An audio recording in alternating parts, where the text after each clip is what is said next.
Dave, do you want to lead us off? Your hand raised, I guess.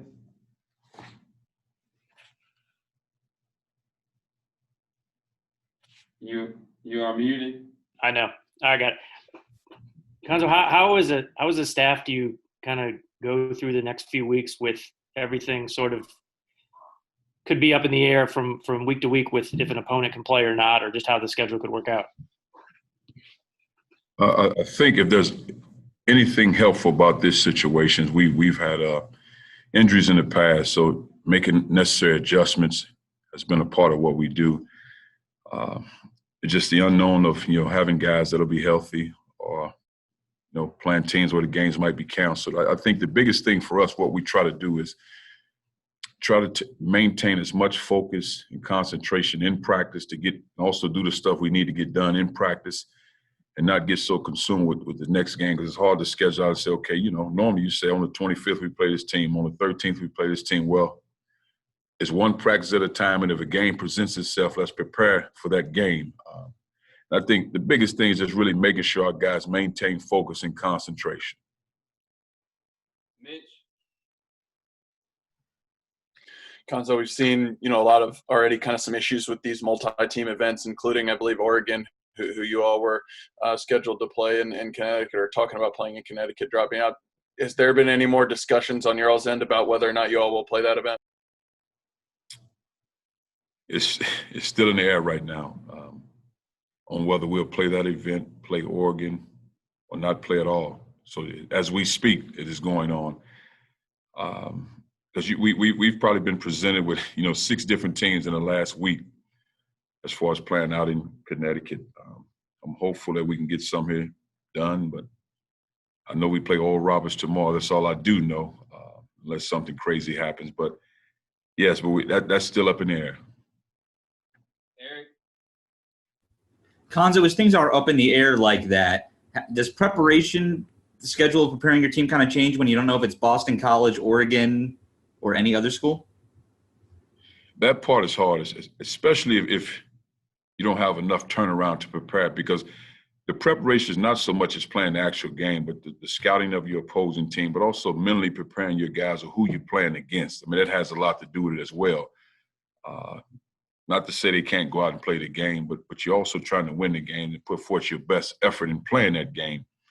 And again, like I said before, like I said to Dave, the biggest thing is making sure our players have a level of focus and concentration and get what we need to get done to continue to get better in practice. And like for us, we haven't had every player here in practice.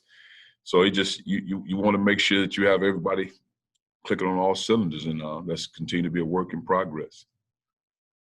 Ben.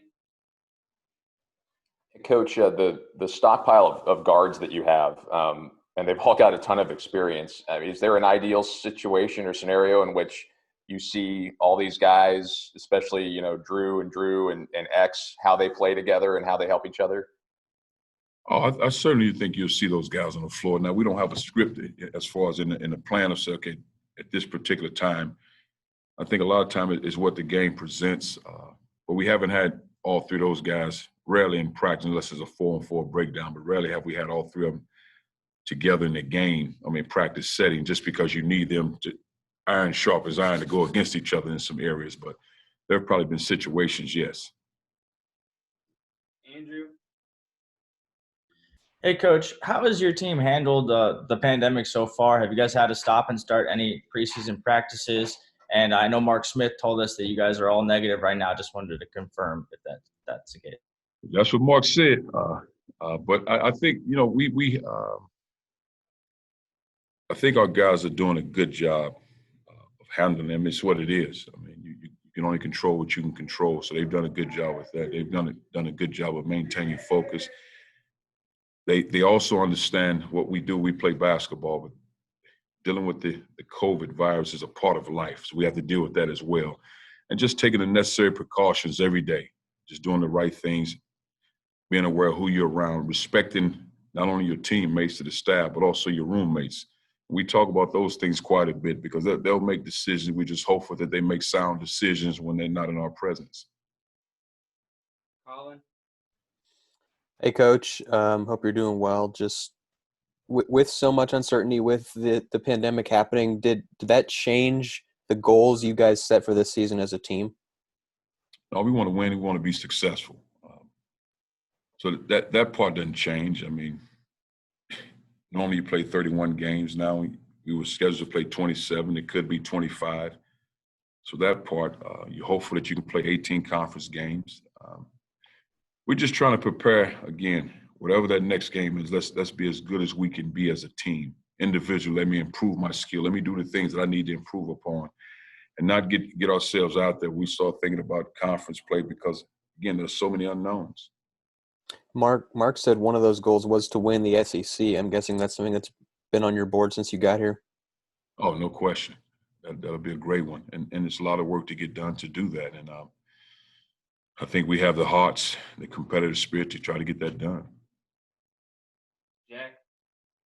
Coach, I know Tilmon said that the locker room feels kind of closer together than it has before. Do you feel that as well, and what do you think goes into that? I think just for the guys here, just maturity over time. The guys you have in your locker room, the accountability. What are you willing to allow? What are you willing to accept? And what do you demand in the locker room? Because it's always easy for coaches to do certain things, but if that's not translated from the coaching staff into the locker room, then it's just the locker room. I think where you develop the camaraderie and the relationships, and when teams talk of family, because we use that word all the time, not sure they really understand the meaning of family when you're in the locker room. Because if you're a true family, that means sometimes we need to get uncomfortable as a family in order to get comfortable. So I think they've progressed to that. But only adversity will reveal the truth in that here shortly. Greg. Yeah, Coach. I've heard that there are plans for some coaches to pay tribute to John Thompson tomorrow, and I wondered if you planned on being part of that, and if you can reflect on what he's meant to you and whether he even recruited you back in the day. Yes, I plan to wear the towel, but, I need a towel anyway, so I always have it. I just got to flip my black towel to a white one because Coach Thompson had a white towel, but I certainly plan to be a part of it. As far as what he meant to me, just a guy that had a tremendous presence about him and the way he spoke and the things that he demanded and his command as a leader. Back then, it was more than basketball. We said it all the time, but I think he truly embodied more than just basketball. He wanted to make sure young men were successful student athletes because I think they were so successful as a basketball program, we somehow took for granted the level of institution Georgetown is from a prestige standpoint when it comes to the academic side of it. Those guys they were still student athletes, and he made sure his guys understood that part, and he held them accountable to do the right things on and off the court. But it's just an extension of what most players have when they come from home, a father figure. And he was that for his guys, and he was demanding because what I try to do, he saw 10, 20 years down the road. He didn't see you in your present moment where you stand currently. He understood what the life you were about to lead, what you were about to get yourself into, how to prepare for life. And those are a lot of things he brought to the table. And I'm grateful and blessed that I had the chance to hear one of his last speeches. Eric. Cuonzo, just overall, what have you guys got in preparation, have you guys kind of run through it like a full game thus far? Obviously with the socially distant seating and maybe just different things around the court. Have you gone through that part of the process? Yeah, we had a scrimmage, I think maybe Friday. So we went apart, had officials here, and the seating is certainly different. So communication, it'll be interesting, especially that first game to get a feel for everybody, I would imagine, just because of the seating, lack of fans, how you check into games, where your players are sitting because they have to stay in those same seats throughout the season, more or less. I have to figure out where I'll sit at. So hopefully I have an advantage when I'm communicating with our players. We've experienced it, but we'll see once we get into it, which is strange because we have 6 feet apart across and we have 22 seats, but we can huddle up together during timeouts. So again, we'll make it work. Dave. Cuonzo, we talked a lot about Drew Buggs, but the other newcomers, how do Chang, and Wilmore, how do they kind of fit into your plans on how they can be used this year? Well, obviously, you know about Drew Buggs. I think Big Jordan he's progressed every week. Strong physical guy, much better than I thought for his physical presence, understanding of the game. Now I think like with most big guys, not all, the ability to post when he's off the block, because he's strong down low. When he gets it down low, he's strong. He has a great presence. But when he's off the block, continue to take his time, make a strong move, because he's a physical presence. I think Ed Chang right now is a guy with the ability to catch and shoot. He's long, he can really shoot. That's what he's known for, shooting the basketball, and that's a presence within itself. Okay. Cuonzo, Jeremiah Tilmon has obviously changed a lot from his first day on campus. What are the biggest changes you've seen in him? And also, could you speak to, he mentioned as he has found peace off the court in his personal life, he feels like that's helped him change his game for the better. Have you seen that, and how have you seen that? I can see the growth. He's a totally different player when he's away from the game. I think what happens when competition presents itself, it brings out a different level of emotions in certain players, and it brings out something different in him, because he's a likable, lovable guy, whatever adjective you want to use about him away from the game. Great energy, love to be around, love to talk to him, all of that. But when he's competing, he's competing, and there's something comes out of him that you wanted to come out, but how it comes out.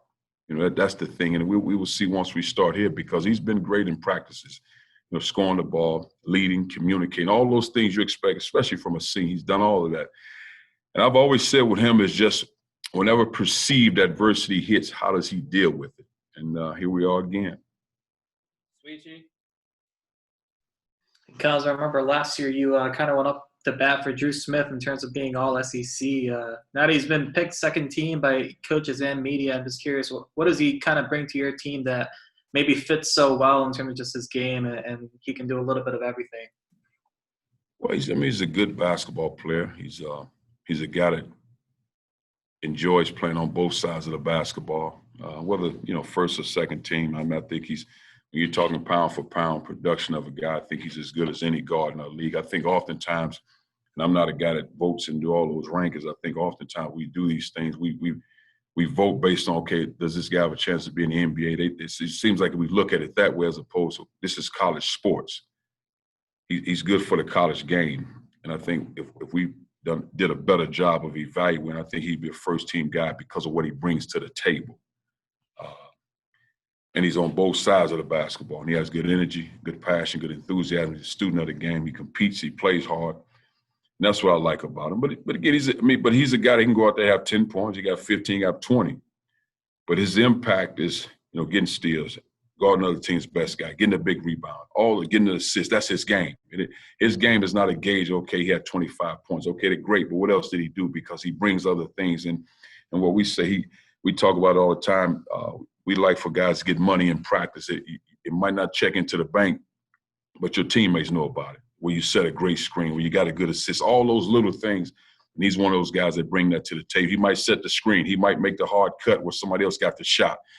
He brings that to the table, and that's needed on the basketball floor. Plus, he comes in when you perceive the all-league guy, you come in with a different reputation. Our teams guard you differently.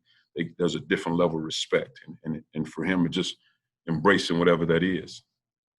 We got time for a couple more. Mitch? Cuonzo, I know you mentioned the spaced out seats on the bench during games. Are you all doing anything different in practices this year to kind of ensure that one positive test doesn't wipe out like the whole team through contact tracing or something like that? In practice, our seating, even in practice, we are probably 8 feet apart in practice. So spread out throughout the baseline where guys sit. So we do that. They've always had their own water bottle, so you don't worry about that as much. We're not necessarily, we used to huddle up closely before practice and after practice, so now we spread out, so I got to yell a lot of stuff that I'm saying.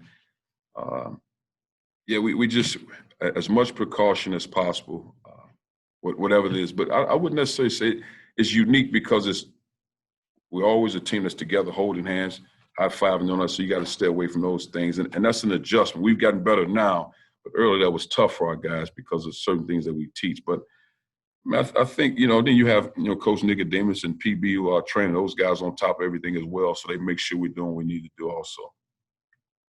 Mason. Cuonzo, so you've talked a little bit about sort of increasing the tempo between last year and this year. Are there any other adjustments that we'll see with the offense in this upcoming season? Hopefully balls going in the basket. That'd be a great one. Consistent balls going in the basket. That'd be a great one. All right, last one. Andrew. Coach, we saw at the end of last year, Xavier Pinson really came into his own. And do you think he can be an elite scorer for you guys this season?